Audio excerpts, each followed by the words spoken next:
basically we need to understand what the crisis is, right? Because Ranil is again trying to say that the crisis is the lack of fuel, the queues and all. The crisis is we have not been able to increase our production and services compared to other countries.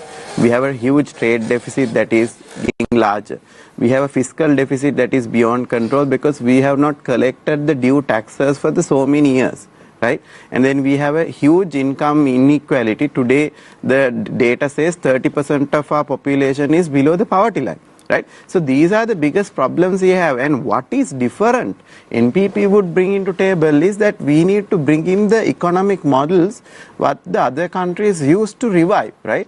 What Ranil has now done, of course, he has increased taxes without increasing the tax net or widening the tax net or even collecting the due taxes.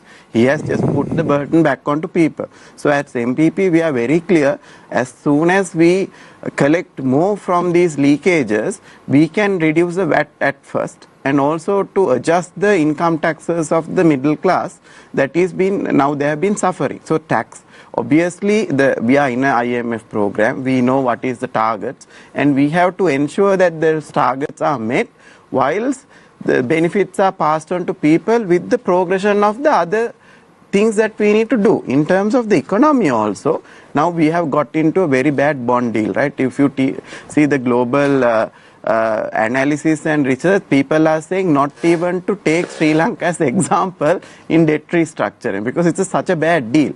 So this is what Ranil has done in a short term to worsen our situation. So for us to get out of this, any government that comes into play, whether it's NPP or any other, we have to really look at the basic needs of the people, the education, the health and the food security. That is number one. And then in terms of the industries, now most of the SME sector is dying and now on parate law at a verge of bankrupt.